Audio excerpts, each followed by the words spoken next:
today on Soul Work for Moms. Today's guest has 3 children and has been married to the love of her life for over 30 years. But they had what she calls a big, juicy story in the middle of it all. In 2006, she told her husband she wanted a divorce. She moved into her own apartment, but eventually had a revelation about herself that made her realize that the marriage could work. Jen Trulson is a MindBody coach and mentor who helps women come home to themselves, feel what they want to know, trust their bodies, and connect with the medicine of the earth, heart, and spirit. She's a believer in community, kindness, and possibility, and she's found that love is always the answer. In today's interview, Jen's going to tell you what that revelation of hers was that prevented her divorce after being separated for 6 months. She'll also give you 5 tips for taking responsibility for your own happiness, what she does differently in her marriage now, and since her kids are older, we talk about the biggest surprise she had in mothering teen children. Hear the interview with Jen right after this. I'm Michelle Duncan-Wilson, and last year I created a workshop for moms to get together and work through some of the things they were struggling with. The feedback from the workshop was great, but the thing I heard over and over again from the mothers was that they loved hearing all the other women who shared their struggles and strengths in mothering. I wanted to create an outlet for more of that, and the result is this podcast. Join me as I interview a different mother every week. You can listen in as women from all different backgrounds and stages in life share their experiences in motherhood. You'll also hear from expert guests who share their ideas on how to take the hard parts of mothering and use them to grow personally and spiritually. I call it Soul Work for Moms, Evolution Through Mothering. Welcome to the show.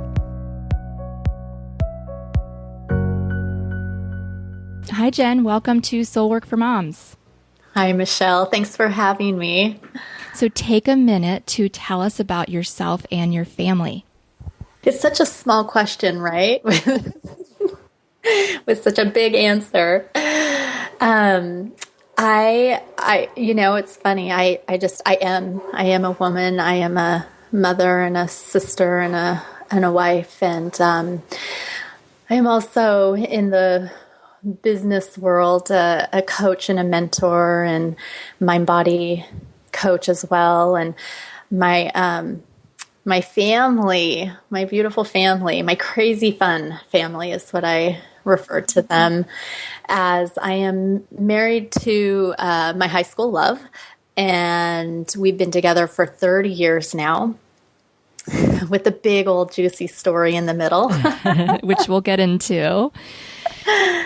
And I have 3 children who feel so grown now. My youngest is 15, Kate, and she is a sophomore in high school.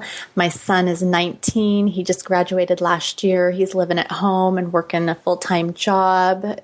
College is not, schooling is not in his future right now. We were just celebrating the day he graduated. I love how different they all are. And then my oldest is in college, my daughter Samantha, and she is 20. So, and we live in the gorgeous, gorgeous Pacific Northwest, so lush and green and mountainous and it's very outdoorsy. Jealous. I love it out there. So we're going to dive into your journey of motherhood. The way that we're going to do it is to fast forward to that bit that you referenced, to the part of your story, which was in 2006, when already as a mom of 3, you made one of the hardest decisions of your life, and that was to separate from your husband. And you've got a great blog post about it, which I'll link to in the show notes. But Jen, if you don't mind, take us back to 2006 and tell us what was going on then. Yes, 2006, it was during the summer, and, a little bit of back history. My husband and I met in high school, so we had created patterns and habits and grew up together basically, and it was a week before my 37th birthday, and it was right around the time of my dad's birth date and death date. My dad died on his 38th birthday from cancer. And I just had that moment. I had always said to myself, I will never have the courage to leave my husband. And at the same time, had you asked me if something was wrong in our marriage up until that point, I would have said, no, we're good. We're fine. So it's fascinating to me that I recall having that self-talk, but yet I was kind of on autopilot, right? And sleepwalking, like, no, everything's good. Everything's fine. So anyway, I had that moment where I just went, if I had a year left to live, is this the way I want to live it?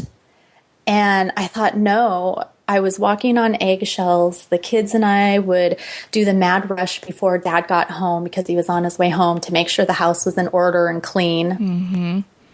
And, picked up and we got in this pattern of, I got in this pattern because I love taking that ownership, right? Of I wasn't using my voice anymore.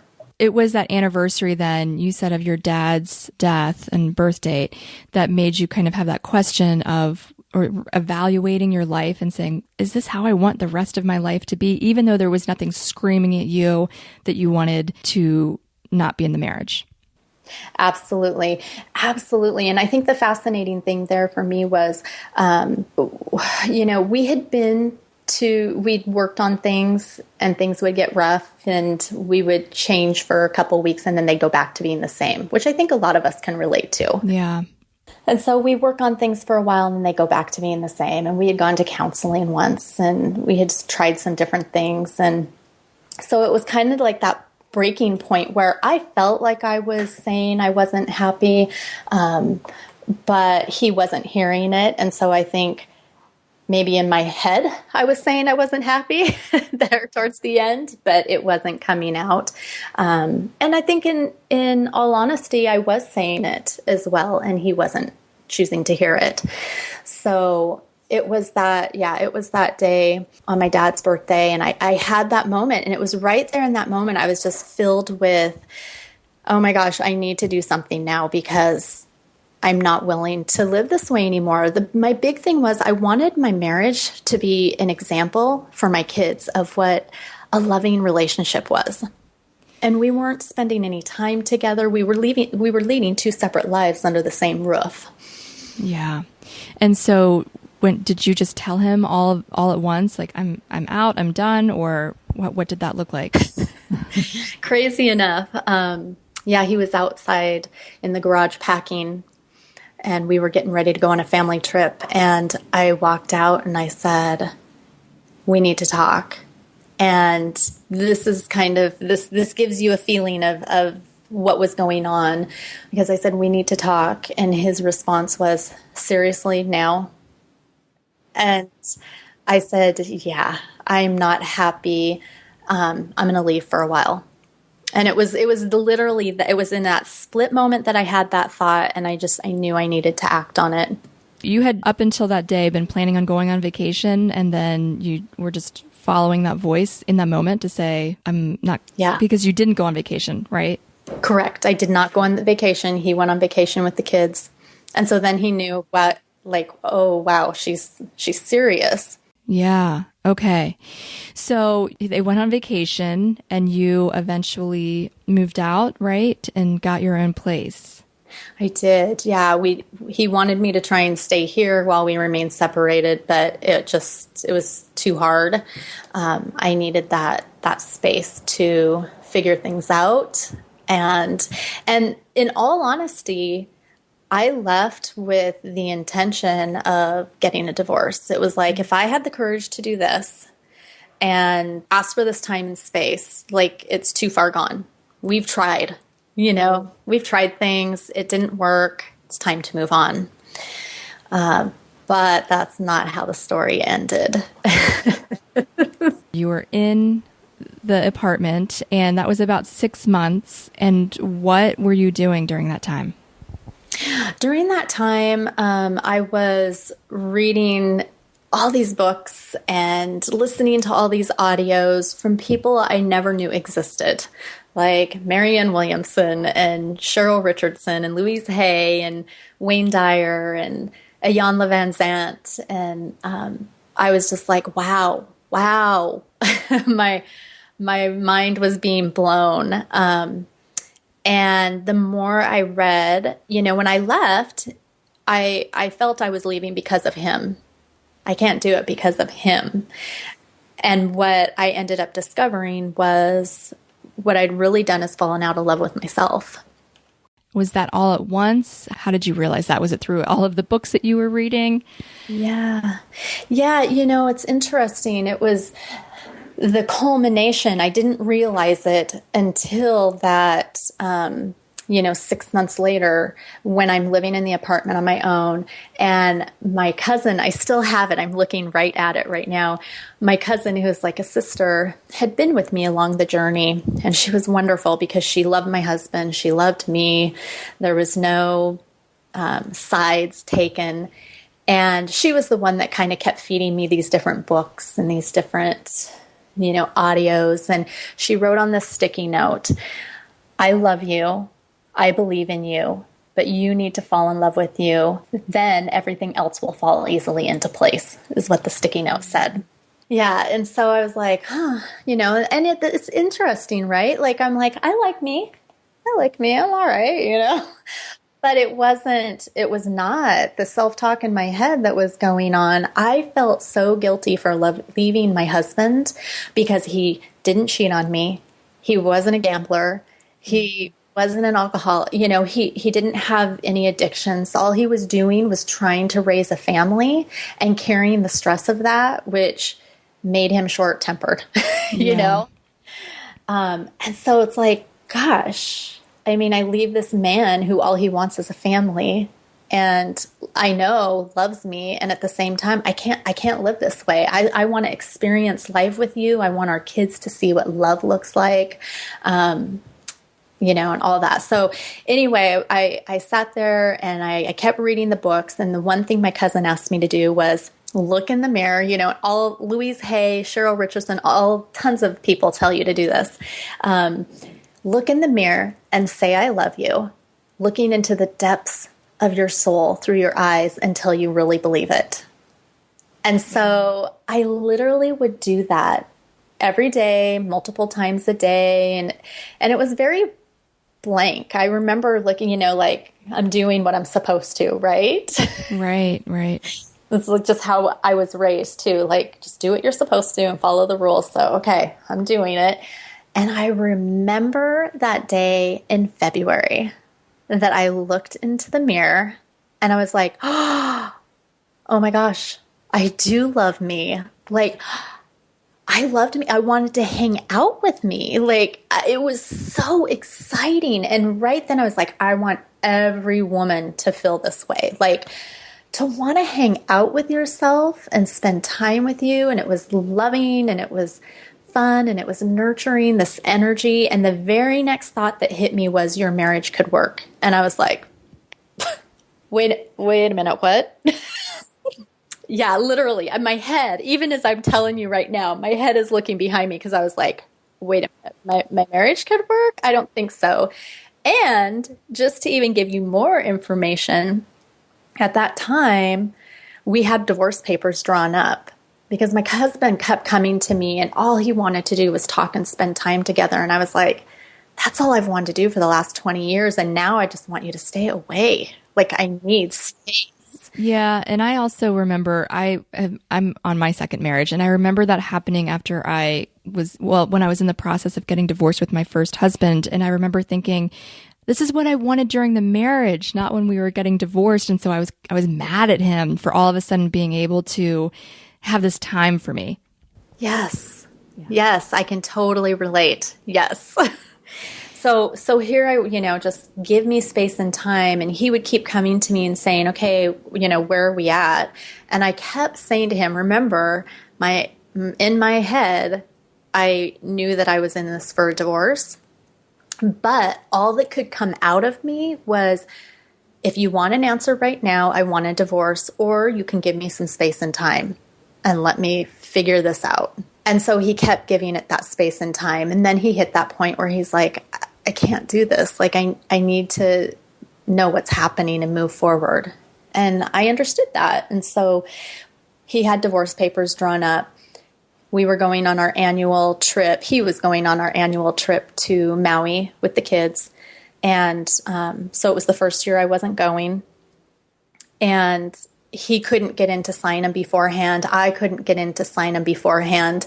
And it was during this time that they were gone when I really had that uninterrupted space and time. That is when I looked in the mirror and was like, oh my gosh, I love me, you know? And it was like, I have a voice, I have a say, I am strong and I am confident, and I will always be able to share how I feel and what's happening, and, you know, with my husband, or whoever, right, for that matter. And so I called him. I actually sat on it. I sat on, when I heard that voice say, you know, your marriage could work, I just was like, I don't know, I'm going to sit on this for a while. But then I ended up calling him in Hawaii, and I just said, hey. First of all, he was shocked. He was just like, what's happening? Is everything okay? Because during this whole period, I would never call him. Well, why are you calling me? I have the kids. What's going on? I said to him, I said, I like me. And I didn't realize that I didn't like me and that I had lost who I was. But I am back. And I have a voice, and I know how to use it with you. And I know that this may be too far gone for you, and that is okay. But I wanted to let you know, if you're willing to take it very, very, very slow, I, you know, am up for giving our marriage a go, a second chance. And yeah, and he didn't hesitate. He is the total family man, dad, you know. He was, and I said, just think about, and I'm like, just think about it and give me a call back. He's like, I don't need to think about it.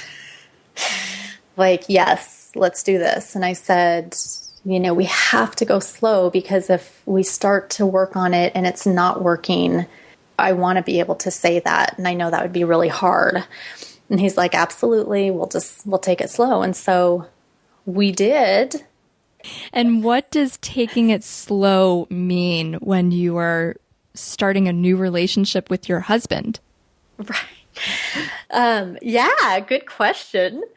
We went to therapy once a week, and we only did that for actually a month. And we probably could have gone for longer, but it's okay. It all happens as it's meant to. So we went for a month, and we'd have, you know, date nights, and I think it could have gone slower as well, but it's hard, you know, you get back into that and it's like, oh my gosh, I love spending time with you, and we're having conversations. And it felt like, again, you know, we started dating when we were 16. And so that's just what I was going to ask at the beginning of our conversation. You said that you guys had patterns and habits from high school. And do you think that that 6 months away helped to break those habits and come together to be together in a different way? Absolutely. Absolutely. And, you know, it takes two, right? And so it's not, you know, it's not that everybody, because his big thing, I went into coaching right afterwards and worked with people who were married and lonely, or in a relationship but lonely. And he's like, but not everyone's going to turn out this way. And I said, it's not about that. For me, it was about helping women and mothers, you know, like fall back in love with who they were, so that they could love others in their life with that same passion and have clarity around, you know, the choices that they were making and be able to make those choices. Yeah. And you've got some tips on your blog for any woman who's feeling ready to, I'm not saying leave her husband. What I'm saying is to take responsibility for her own happiness in her life. And you and I are on the exact same page, because I said almost these same exact things on an interview that I was on a few weeks ago. But I want to hear how you applied these to your marriage, or that 6-month break. And the first one is speak your truth. So where were you doing that? What did you need to do to speak your truth? I needed to be honest with myself and say, I'm not happy. And that was huge. I couldn't believe how simple, not easy, right? But huge that was, just being able to be honest with myself. Wait a minute, I am not happy. And the next one is feel your feelings. So what helped you? Do you feel like you weren't feeling your feelings before, or what did that look like in your case? Yeah, I definitely, well, just to add to it, I was voted most sensitive in high school. And so, at the time you're 17 and it's your senior year and you get voted most sensitive, and it was endearing. And at the same time, I was like, I'll show them. Right. So I shut off my emotions for 20 years. And instead, I kept stuffing them down. And so to really allow myself to feel sad and cry my eyes out, if it meant I had to put on a movie to help get those tears rolling, I did that.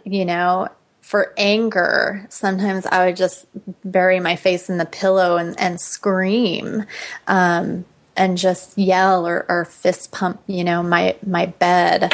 But just allowing them to be there and run through me was really big. And it's something I still work on to this day, like how to express or feel, first of all, right? Feel those emotions in a healthy way, and it's something I think it's one of the big things that I feel like I was able to pass on to my kids is it's okay to feel angry, allow yourself to feel that, excuse yourself to the room and just be able to say, I'm really mad right now. And I'm like, okay.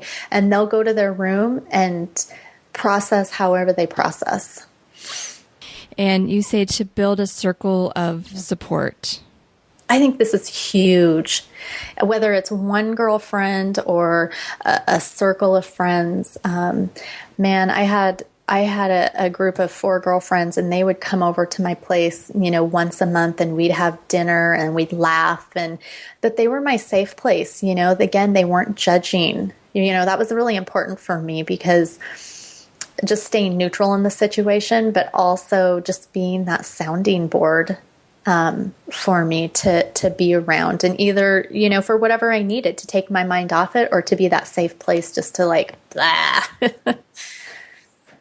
And get it out of your head and onto paper. You say to write it down. I am a fanatic journaler. I love journaling, and that's another way I think that we can feel our feelings and to be able to process. One of the things that I loved doing and that really helped me too was doing burn letters, what I call burn letters. And that was just being able to write down everything I was feeling and say everything I needed to say, unedited, and then rip it up, burn it, get rid of it. It's not meant for anybody's eyes but yours. But that really helped me be comfortable too with what I was feeling and how I was feeling. Yeah, I've done that too. And to make a practice of taking time to be grateful. My friends call me the gratitude girl because I just truly believe that it's one of the easiest ways to shift to a more abundant place of thinking and to be able to see possibilities. So it's not about not feeling your feelings or like, oh, I just want to be happy, so I'm going to practice gratitude. But for me, I live so in the moment that most evenings my practice is gratitude. And so I will write down what I'm grateful for. And I just notice the magic. Even if it was a hard day, I'm like, wow, it was so sprinkled with magic and little miracles. And I'm just so lucky. And so I go to bed a little bit lighter and a lot more grateful than if I don't do that. And it's one of the ways I will also express gratitude, which I love having these interviews because I haven't been doing a lot of this lately. I go through spurts. I think we all go through ebb and flow and have our own natural rhythms, right? Yeah. But sometimes when I'm not able to write down at night, instead I just express it verbally. And so I'll even go to my kids and just be like, you know what? I am so grateful for you today. Thank you so much for making your own snack after school and taking care of your ride to and from practice. And I just want you to know how, appreciative I am that just freed up a little bit more time for me to take care of this. And, just expressing that to my children or my husband. I'll lay in bed and tell my husband. And when I get in that practice, it's so fun because it ends up, I don't do it to get anything back. But what ends up happening is it starts to be reciprocated. And then they tend to have that more grateful heart where they're just naturally expressing it. Yeah, and that's the power, I think, of moms is that, when we heal, then our family heals and they feel it and they naturally want to do the same. Your last point is self-talk. Yeah, it's just, just being onto yourself and noticing what you're saying. When I work with women, and I haven't been necessarily working in this arena with married and lonely women, but it always that sparks that interest for me to go back, is I ask them if they can learn to be their own best friend and fall in love with themselves. And so talk to yourself like you were your best friend, have your back. You just become onto yourself a little more quicker, right? And you catch yourself when you're not talking nice. And not only can you be your own best friend, your own lover even, I always think, gosh, I can't imagine talking to my kids this way. And I just had that discussion with my girls the other day. I noticed one of them saying, oh, I'm so, dumb. Why did I do that? And I said, I did that for so many years and I still catch myself doing it. It's totally natural. But please, talk to yourself like you were your own best friend, and I show them how real it is. I said, I still do it to this day, and I just try and catch myself. Those are great tips. I heard you say that you felt like you wanted to model for your children what a marriage looks like. How did your role and responsibilities as a mother play into your whole experience of marriage and separation and then finding marriage again? Yeah, it's interesting because, I said I was feeling guilty even when I left. And there was a big empowerment because of my husband and what he was, not doing. He wasn't a bad guy and or making poor choices. And so there was a lot of guilt around that. And there was a lot of guilt around breaking up my family. And at the same time, there was a lot of empowerment of having those conversations of, I want you to see what love looks like. And so it was really stepping into owning my own happiness. We're so afraid often as moms to do that. We feel like that's a selfish thing to do, that we should be solely focused on the happiness of our children. And then we don't even realize it, but the fire of our own happiness can just die. Yes. We were just talking about this last week on the show, that doesn't have to be a thought that you believe, that your happiness isn't valuable or worth it or important to the family. Yes. Byron Katie, I love the work of Byron Katie. Mm-hmm. And she basically says, they're not getting the real you if you're doing things because you should, or you're doing what society thinks you should do, or the thoughts that you believe about being a mom. They get the real you when you're aligned with your joy and your happiness. And that's who they need. That's who they want. So what things would you, or do you do differently in your marriage now, having gone through that whole process? What comes to mind first off is speaking my truth and, always sharing with my husband how I'm feeling. And now, just having been through what we've gone through, it was 36 years of living that way. So you catch yourself maybe sometimes going back to those patterns. And it's like, oh, I'm not going to say anything, oh, maybe I'm overreacting. And then I'm like, no, wait, I need to express this. So I've gotten a lot better at being able to communicate how I feel and just letting him know where I'm at. Cool. Great. So we've heard a lot about your marriage and we've heard motherhood sprinkled into that story. And now that we have that foundation of where your journey has gone through with marriage, let's talk a little more specifically about your journey of being a mom. And would love to hear what has been the biggest surprise for you. I think with my kids being older, what has surprised me the most is the mothering doesn't stop.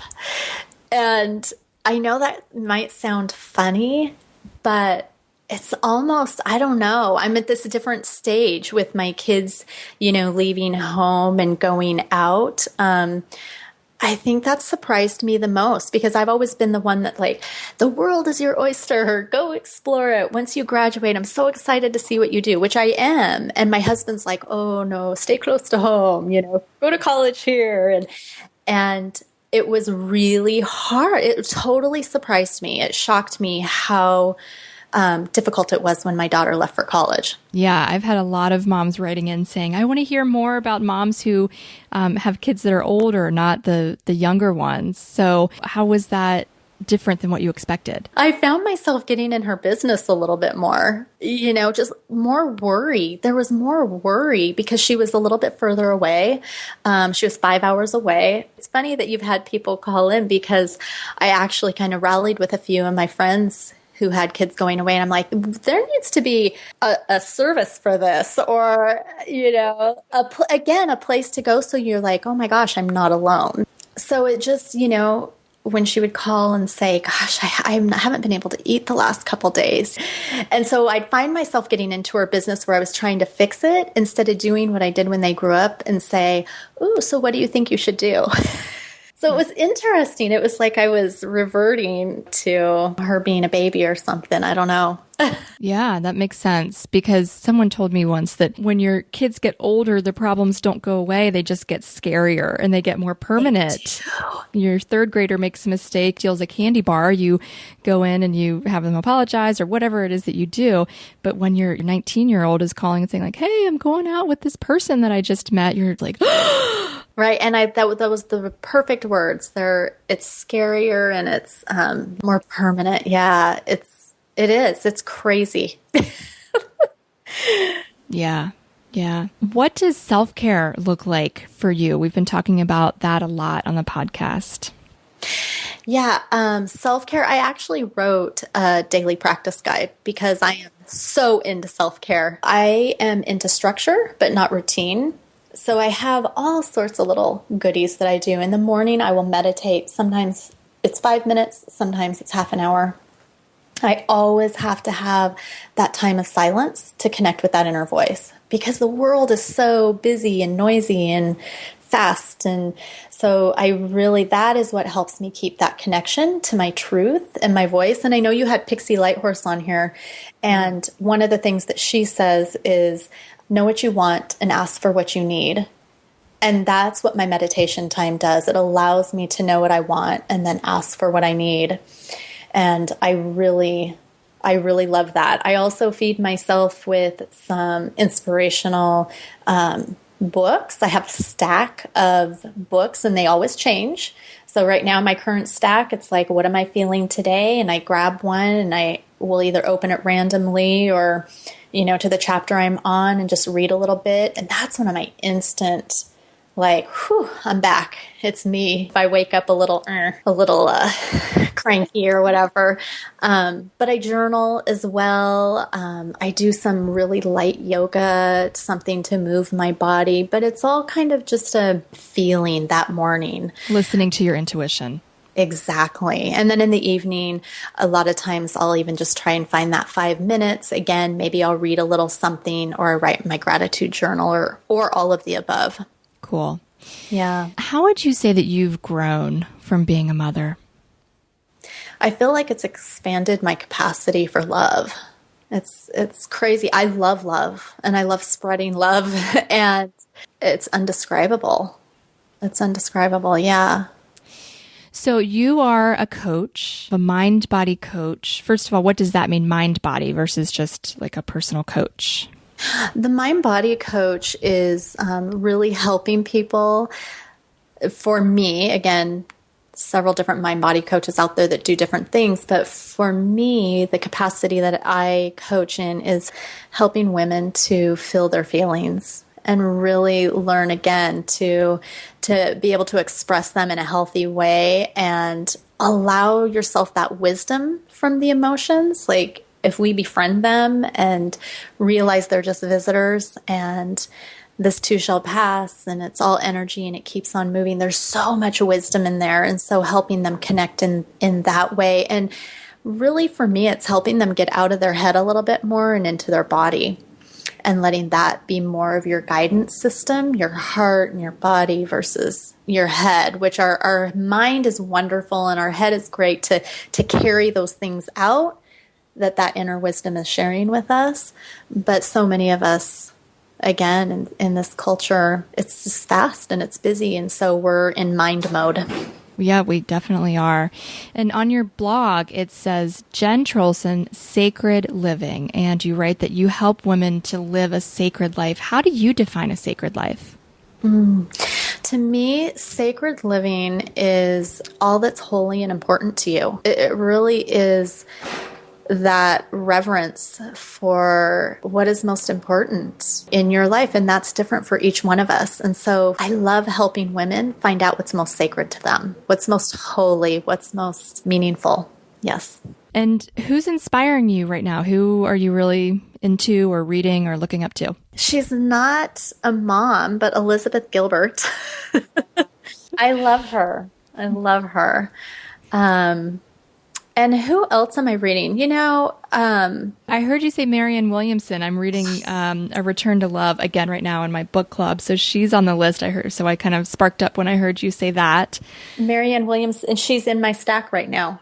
I tell you, that book, I open it up and I get exactly what I need from one sentence or one paragraph. I've told people over and over, that is my Bible. Yeah, it's a good one. It's a must-have for sure.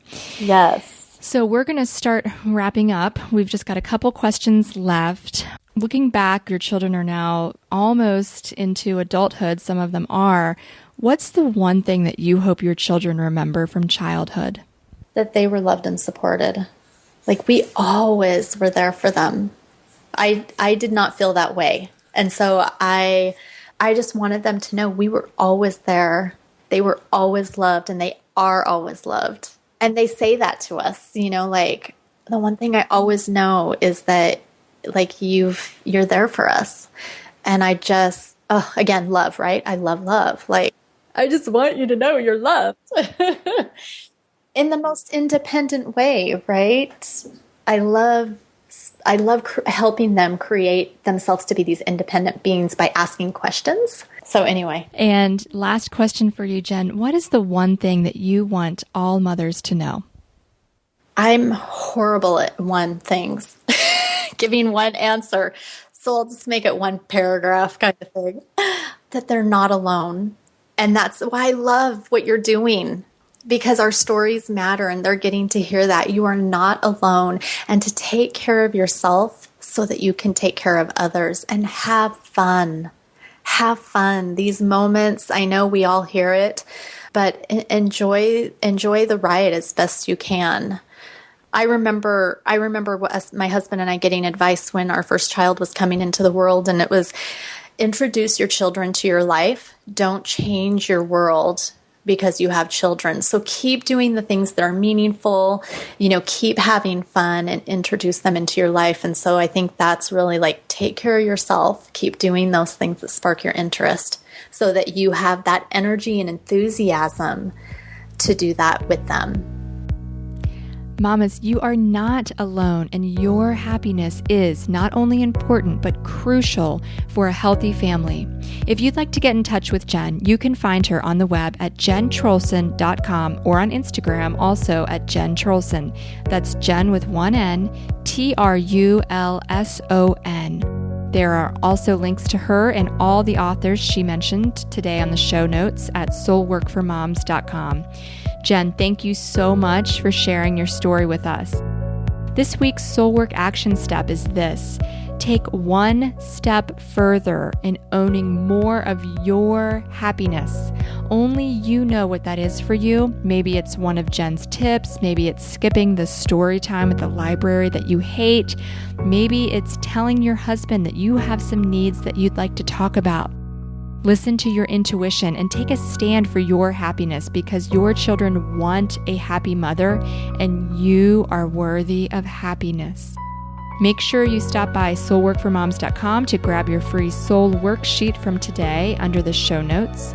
And while you're there, I'd love to hear your thoughts about today's episode in the comments. A special hello to Rebecca, who left a comment on the blog last week. Thanks so much for listening, Rebecca, and doing your soul work.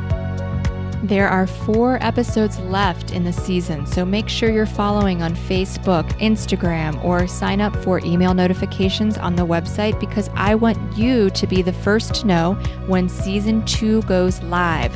I would love to hear from you, the very first listeners, to know what you love about the show and what suggestions you have so that I can serve you better and make season 2 even better than the first.